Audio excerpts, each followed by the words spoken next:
Ai de las Alas, nag-update cheater bumili na ng ring, para sa mistress. Muling nagbigay ng update si Kapuso Comedy Queen Ai de las Alas tungkol sa isang tinatawag niyang cheater, ngunit hindi niya binanggit ang pagkakakilanlan ng tao na tinutukoy niya. Sa kanyang Facebook post noong Sabado, ika-31 ng Enero, ipinahayag ni Ai ang kanyang nararamdaman ukol sa isang sitwasyon na nagbigay daan sa mga haka-haka at komentaryo mula sa mga netizens. Sa caption ng kanyang post, makikita ang mensaheng, sabi ng mga soldiers. Sana OL. Pagkaksyahin ko sa leeg niya.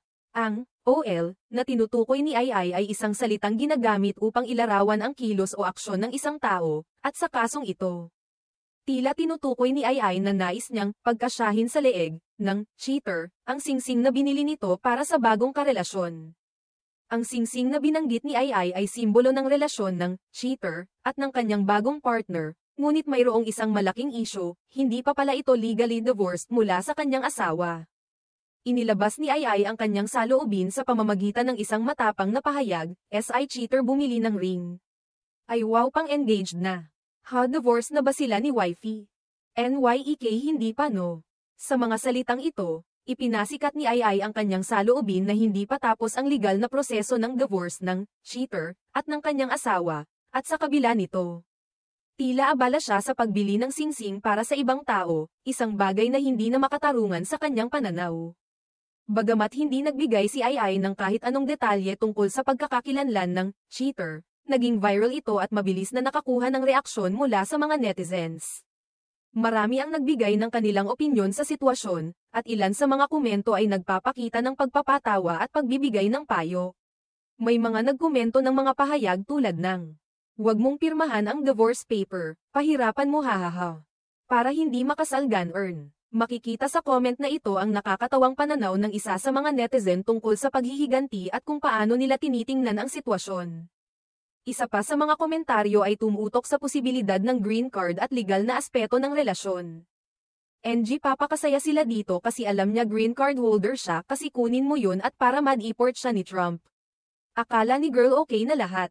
Bagamat may mga komento na nagpapatawa, may ilan ding nagbigay ng seryosong opinyon ukol sa mga legal na isyu na kinahaharap ng mga taong may ganoong klaseng relasyon.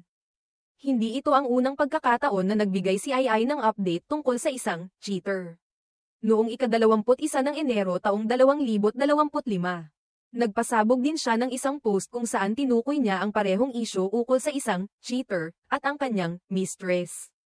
Ang mga post na ito ni Ai ay tila nagpapakita ng kanyang pagpapahayag ng saloobin hinggil sa mga relasyon at ang mga isyu na maaaring sumik sa mga taong nakakaranas ng mga hindi pagkakasunduan sa pag-ibig o sa buhay pag-aasawa.